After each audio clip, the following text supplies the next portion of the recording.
fragment d'un discours révolutionnaire, à l'école des trotskismes français, par Jean Birnbaum.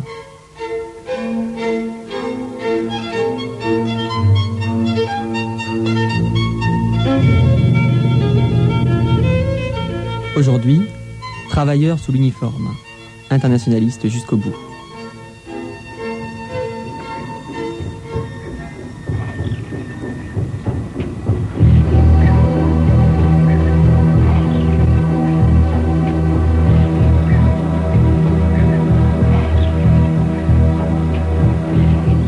Les prolétaires n'ont pas de patrie. S'il fallait définir la tâche historique de ce qui s'est appelé trotskisme, elle serait là, dans la fidélité active et renouvelée à cette célèbre formule de Karl Marx.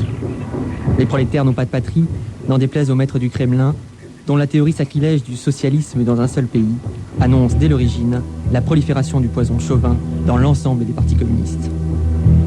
Maintenir jusqu'au bout cet héritage internationaliste sous l'occupation, c'est non seulement définir le nouveau carnage mondial comme un conflit impérialiste dont les opprimés n'ont rien à espérer, mais c'est aussi et surtout relancer la mémoire de la Grande Guerre pour prôner la fraternisation des ouvriers par-delà les frontières. Toi, soldat allemand, sous ton uniforme, tu restes un travailleur. Telle est donc la formule apparemment aberrante, lancée par des trotskistes plus isolés que jamais, et depuis des années déjà, stigmatisés comme hitléro-trotskistes par les staliniens. Contre vents et marées, cette poignée de marxistes obstinés va néanmoins tenter de gagner à sa cause quelques troufions de la Wehrmacht, rebelles anti-nazis ou simplement réfractaires, à seule fin de maintenir vivante, même au prix de sacrifices immenses, la camaraderie universelle des travailleurs, celle dont avait jadis rêvé le vieil Engels.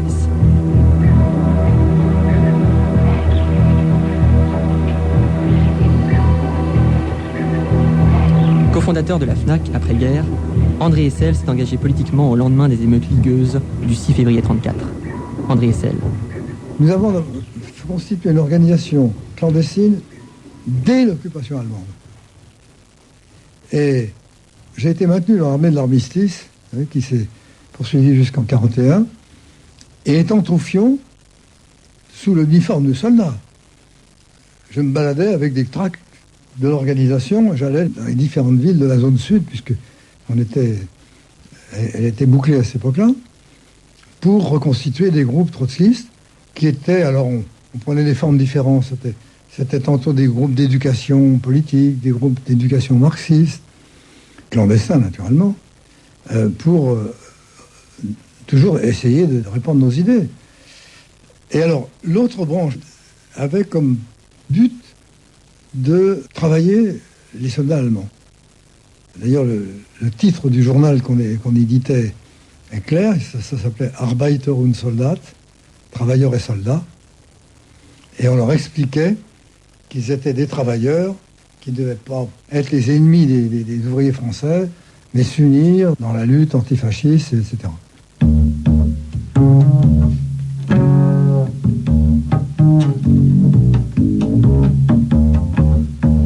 Fille d'un dirigeant guédiste de la SFIO, Lili Bebtreux ne rencontre vraiment la mouvance trotskiste qu'au sein des auberges de jeunesse, au début de l'occupation.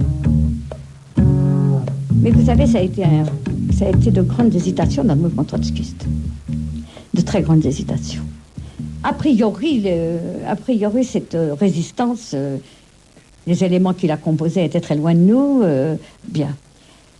C'est petit à petit que les trotskistes ont fait leur propre résistance et sur leur propre politique.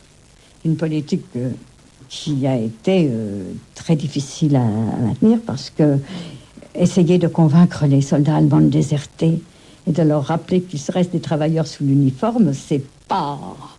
En cas d'occupation nazie, je vais vous dire que c'est pas donné. C'était pas la forme nationale des revanchards que pouvait prendre, ou honneur et patrie que pouvait prendre. C'était beaucoup la lutte contre le fascisme, contre le nazisme, c'est-à-dire un travail en groupe de 3, jamais plus. C'était indispensable. On connaissait personne d'autre. Il y avait des gens qui faisaient la liaison, mais on était 3. C'était tout. Alors, moi, je travaillais avec 2 ouvriers d'une usine qui s'appelait Saurer. Et puis ensemble, eh bien, on faisait des diffusions de tracts, évidemment. C'était plutôt sur Rennes, dans les rues, et eux, à l'intérieur de l'usine, et ils risquaient gros. aussi. Comme ça, jusqu'à la libération. Je considère que c'est, l'orgueil et la justification du mouvement trotskiste.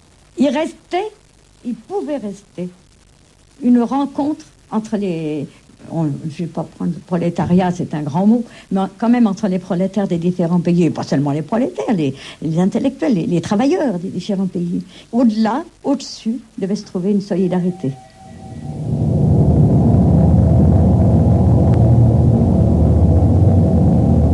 Un train plein de SS revenant de Russie a déraillé. Terrorisme ou accident? Peu importait à l'officier SS.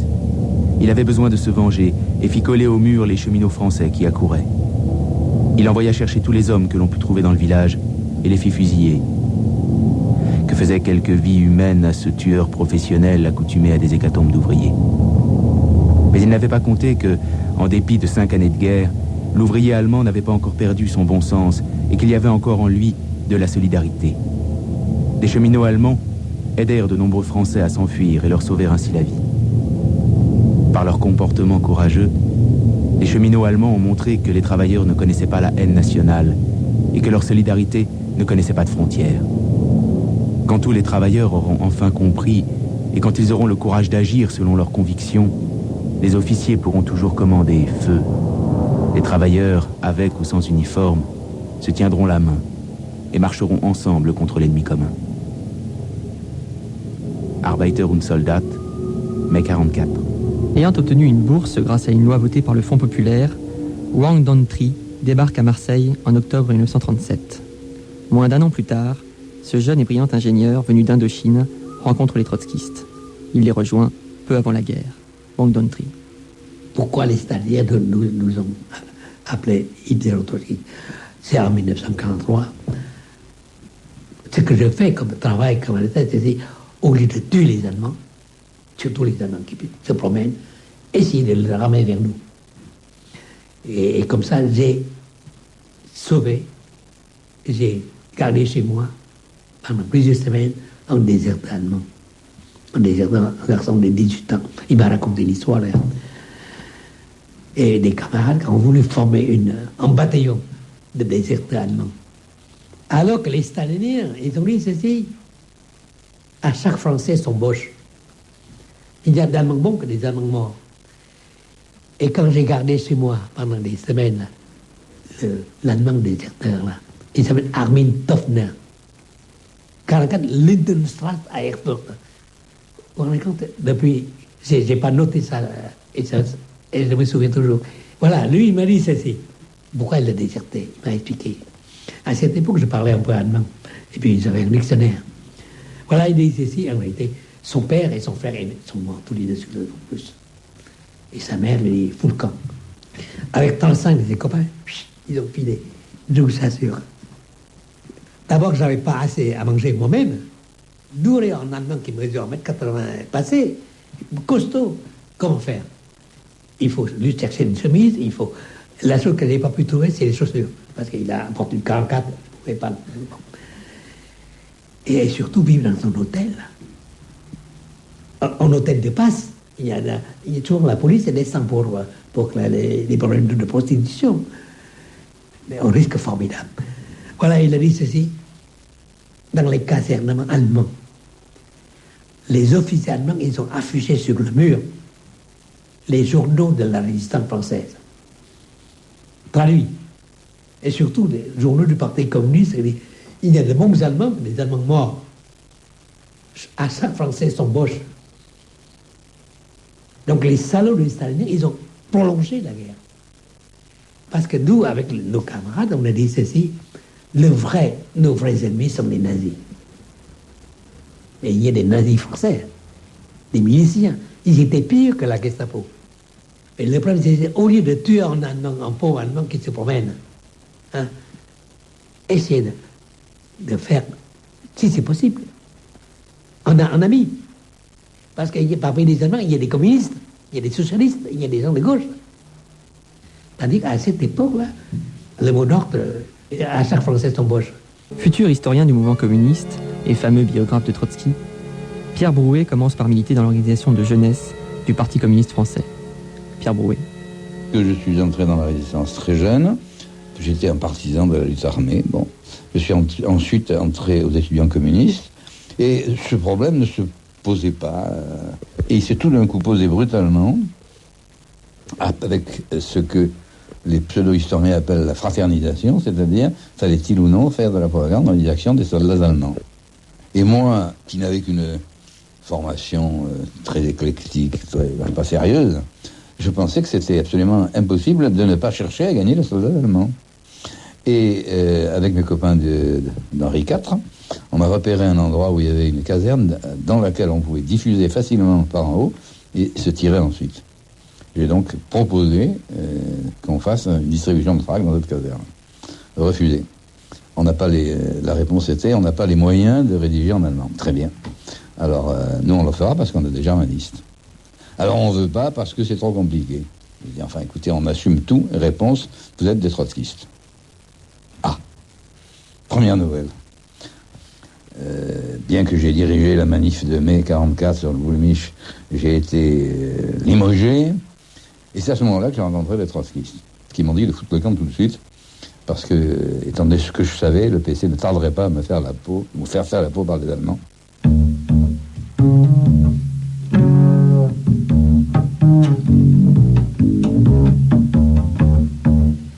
Elle aussi, ancienne militante des jeunesses communistes, Paul Payet se rapproche en 1943 du petit groupe des trotskistes lyonnais.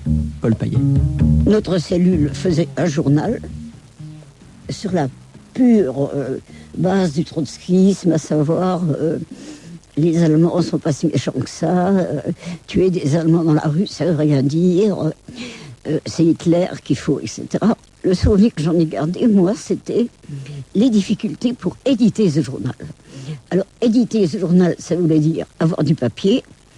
Avoir du papier, ça voulait dire le voler. C'était avoir une machine à écrire, pour faire les stencils, ce qu'on appelle les stencils. Ça, j'ai également volé une machine à écrire. Et après, ces journaux, on allait les glisser dans les boîtes aux lettres d'un certain nombre de quartiers ouvriers. Et avec une chance incroyable, personne de notre groupe n'a été coincé pendant la guerre. Si tu pars en Allemagne, souviens-toi que tu seras là-bas le représentant de juin 36. Souviens-toi que les travailleurs allemands ralentissent la production et que l'ouvrier français qui fera du zèle sera un criminel. Souviens-toi que les travailleurs allemands ont besoin de ton aide pour renverser Hitler et toutes les cliques réactionnaires. Souviens-toi que l'Allemagne est le pays de Marx, d'Engels, de Karl Liebknecht et de Rosa Luxembourg, le pays de la révolution de novembre 1918 et 1923. Souviens-toi que, la main dans la main avec le travailleur allemand, tu dois tout faire pour saboter et ralentir la production, tout. Tout faire pour désorganiser la machine de guerre nazie, tout faire pour préparer la libération prolétarienne de l'Europe par un nouveau et victorieux juin 36 européen.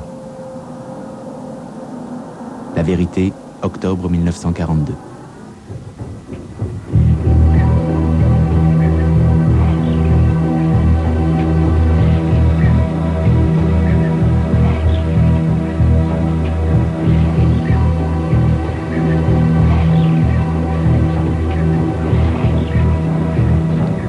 Pseudonyme généralisé et cloisonnement hermétique, toutes les pratiques conspiratives qui ont rendu célèbre la discipline des militants trotskistes relèvent bien sûr d'une vieille culture léniniste de l'organisation, mais elles remontent surtout à une période de terreur où ces précautions étaient tout simplement une question de vie ou de mort.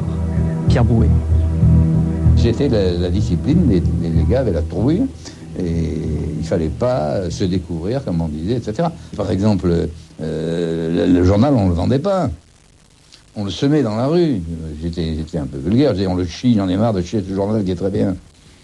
Alors un jour, comme j'en ai assez, je les ai vendus. Et j'ai rapporté de l'argent au lieu des journaux. Commission de contrôle, indiscipline.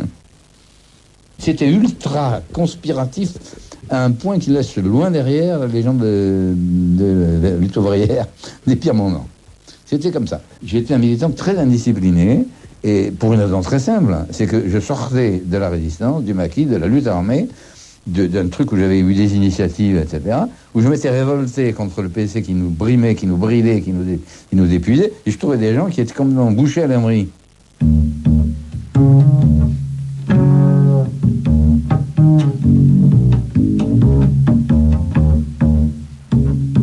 Plus tard déporté par les nazis, Jean-René Chauvin milite au POI, ou Parti ouvrier internationaliste.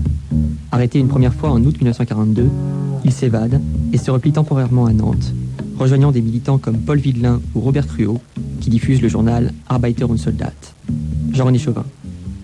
Et à Nantes, nous devions organiser justement la pénétration de la Wehrmacht et prendre des contacts avec les soldats allemands. Mais ça n'allait pas très loin, n'est-ce pas? Avec Cruot, nous suivions des cours d'allemand. C'est là que j'ai commencé à apprendre l'allemand à toute vitesse, n'est-ce pas, pour pouvoir discuter avec les marins de la Kriegsmarine. Mais on n'a fait qu'échanger des cigarettes et un briquet, c'est à peu près tout, et dire que oui, la guerre, Scheiße Krieg, n'est-ce pas, la guerre c'est de la merde, c'est tout, quoi. Ouvrier à l'Arsenal de Brest et militant trotskiste après-guerre, André Fichot a bien connu certains des animateurs de ce groupe breton, célèbre pour son travail en direction de la Wehrmacht. André Fichot. Ici à Brest, ils avaient fait un groupe trotskiste qui faisait un groupe de résistance et dont l'axe essentiel de travail c'était vers l'armée allemande, c'est-à-dire le regroupement des anti-nazis qu'ils trouvaient dans l'armée allemande. C'était des jeunes, 17, 18, 20 ans. Et il y en a qui disent c'est pas toujours très sérieux la façon dont ça a été fait, quoi. Là, on avait un photographe, André Darlé, qui a été déporté aussi. Lui, sur son toit, le toit de sa maison, il y avait une batterie de DCA sur le toit de sa maison.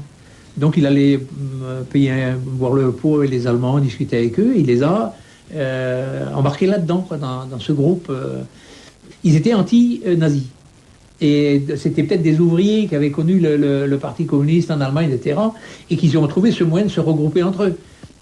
Quand on dit qu'ils avaient monté une cellule trotskiste, je dis c'est un peu exagéré quand même, quoi. C'est pas ça. Je pense pas qu'il y ait eu le sérieux qu'il fallait avoir pour organiser un truc pareil, quoi. Et s'ils sont tombés, c'est que il y a sûr. Parce que quand on fait une réunion de ce genre, on réunit pas 15 soldats allemands d'un coup. On fait des cellules de 3 éventuellement, des groupes de 3. Et dans le tas, évidemment, il y en a un où, alors on ne sait pas s'il a trahi ou s'il avait été intégré dedans ou s'il a été retourné, on ne sait pas. Et il a vendu tout le réseau. Camarade, tu lis la vérité. Tu la passes à des camarades. Vous êtes 4, 5 ou 6. Groupez-vous. Discutez notre politique. Confrontez-la avec vos propres idées et celles des autres mouvements. Diffusez nos mots d'ordre. Trouvez d'autres lecteurs à la vérité. Demandez des conseils à celui qui vous passe le journal. Peu à peu, de la discussion démocratique et de l'action disciplinée de tels groupes ouvriers surgira dans la lutte un puissant parti des travailleurs. Et soyez prudents. Attention aux mouchards. Méfiez-vous de celui qui questionne trop. Ne vous rencontrez pas toujours au même endroit. Pas de conversation inutile dans la rue ou dans l'atelier. Courage et prudence. La vérité clandestine sous l'occupation.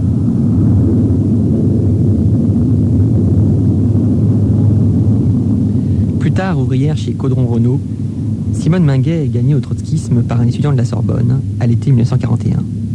Elle a environ 20 ans quand elle rejoint les rangs du CCI, ou Comité communiste internationaliste, l'autre grand courant du trotskisme avec le POI. Simone Minguet. J'ai eu la chance, je dois dire la chance, d'être cooptée au CCI parce que eux étaient vraiment très soucieux de la sécurité de leurs membres. Et on m'a tout de suite dit, tu es trop connu au quartier latin. On m'a envoyé dans le 20e arrondissement, du côté du métro Pelpa, où j'étais absolument pas connu. Et on me dit, maintenant il faut que tu trouves un boulot, et que tu ne dépendes plus du tout de ta famille. Silence total, naturellement, sur ce que nous faisions, y compris avec notre famille et nos amis les plus proches. Et nous étions moins nombreux encore que le POI. Le POI, qui, lui, c'est vrai, n'avait pas ces méthodes de clandestinité, de sûreté pour ses propres militants. Je vais donner un exemple. Bon. Marcelic, qui était un des dirigeants du POI. Et un jour, il rencontre Pablo. Il lui dit, je pense que je suis suivi. Et Pablo lui dit, mais va-t'en, quitte ton boulot, va-t'en en province, tu vas chez un copain, enfin, etc. Et lui refuse. Et il est arrêté. Il est arrêté, déporté, et il ne revient pas. Mais si Pablo a été à un moment donné tellement alarmé qu'il s'est mis de toutes ses forces à travailler pour la réunification, c'est qu'il voyait que le pays, d'une part, prenait une dérive de plus en plus, enfin, pas nationaliste, mais enfin, surtout qu'ils allaient se faire massacrer par la police, par leur manque de précaution, et ils savaient que nous faisions vraiment très très attention. À l'instar de Pablo, de son vrai nom Michel Raptis, qui aura un rôle central pendant la guerre froide, Pierre Brouet émet des doutes sur le sérieux organisationnel du POI. Pierre Brouet. Le POI, qui était l'ancienne section officielle, a flirté de manière assez prononcée avec la résistance. Et bon, il y avait ça. Et puis d'autre part, il y avait les sectaires du CCI, le groupe molinieriste, qui ne se déplaçaient jamais qu'à 3 pour transporter un bouquin, un devant, un derrière, etc. Bon. C'était dans leur activité le jour et la nuit. Et moi qui venais du PC, où j'avais l'habitude à la fois de grandes précautions et d'initiatives, je me trouvais au milieu de gens qui me paraissaient tous aussi fous les uns que les autres. C'est-à-dire que les sectaires me paraissaient vraiment beaucoup trop sectaires et prendre beaucoup trop de précautions, mais les autres me paraissaient d'une imprudence rare. Un jour, ils m'ont invité à une réunion qui s'est déroulée à Vincennes, je me rappelle, et où il devait y avoir 40 personnes. Et on parlait de philosophie. Mais j'ai dit, ils sont fous ces mecs. Et en sortant, j'étais avec une fille qui me dit, est-ce que tu as lu Voir la France? Je dis oui. Elle dit, j'ai dit, tu l'as? Elle me dit oui. Elle dit, viens chez moi, je te le prêterai. Mais moi, j'étais malade parce que je ne voulais pas aller chez la fille. C'était contraire à toutes mes règles de clandestinité. D'autre part, c'était une occasion que j'avais de lire Trotsky. Alors, ce résultat, ce que j'ai fait, c'est que j'y suis allé, je le lui ai volé.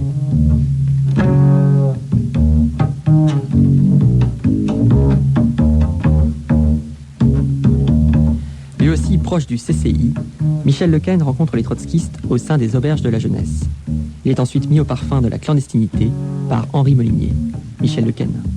La formalisation, je l'ai passé entre les mains d'Henri Molinier. Et moi, il m'a beaucoup impressionné.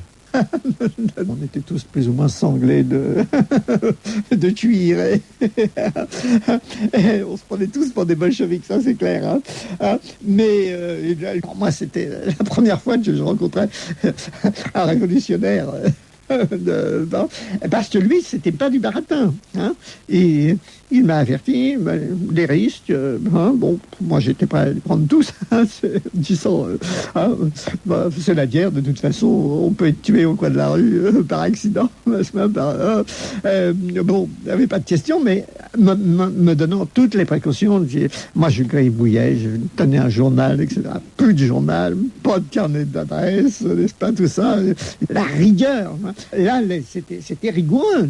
On était organisé en triangle. C'était la méthode de fonctionnement illégale la plus sûre. C'est-à-dire que toute l'organisation est constituée comme ça, avec un sommet qui est lui-même appartient à une base d'un autre triangle, et comme ça jusqu'au sommet pyramidal, et la base qui ne connaît que lui. N'est-ce pas? C'est un des moyens les plus sûrs, parce que quand ça casse, comme ça m'est arrivé, n'est-ce pas, la coupure est totale. Le POI, il faut le dire tout de même, c'était un peu laxiste. Dans les arrestations du POI, Crépeau n'a échappé qu'à un vrai coup qui a été dû à son courage, bien sûr, mais tout de même, il arrivait à un rendez-vous. Ils avaient été filés à partir des arrestations des Allemands, du groupe allemand de Brest. Un soldat allemand avait été retourné. Et ils ont combiné le coup. Il part en permission. Et alors il demande, mais quand je reviendrai à Paris, est-ce que je dois voir? Ça, un truc terrible. Et quand il est revenu, alors il est allé chez un copain, je ne sais plus lequel, je crois bien que c'était Filiat d'ailleurs, un des dirigeants. Et les Allemands, ils ont entrepris une filature pour arrêter tout le monde. Ça manifestait tout de même un certain laxisme, ce qui tenait d'ailleurs au fait qu'ils se connaissaient tous depuis longtemps. Et c'est difficile d'arrêter les liens personnels mais il faut. Grande figure du trotskisme provençal, Albert de Mazières appartient à l'équipe dirigeante du POI sous l'occupation. Albert de Mazières. que nous ayons été imprudents, parce que nous n'avions aucune idée, comme personne d'ailleurs, personne n'avait une idée précise, des modes de répression du gouvernement, aidé d'ailleurs par les Allemands. 2, de la façon dont ce mode de répression allait s'appliquer sur le terrain, nous n'en avions aucune idée et personne n'avait d'idée précise à cet égard. Personne. Ni, non plus, ne l'oubliez pas, sur l'ampleur de la répression qui allait devenir terrible. Je n'aurais jamais imaginé, moi, quand je commençais à militer tout de suite après l'armistice, que j'allais 2 ans plus tard être condamné par une section spéciale qui avait été créée exprès, à dessein, pour punir les militants résistants, etc. J'allais être condamné aux travaux forcés à perpétuité, etc. Que quantité de militants allaient être déportés, mourir dans des conditions effroyables, etc. Nous n'avions, vous savez, cher ami, aucune idée de ça. Hein? Alors quand 50 ans plus tard, on écrit que les dirigeants du POJ manifestaient beaucoup d'inconséquences dans leur activité, c'est de la blague.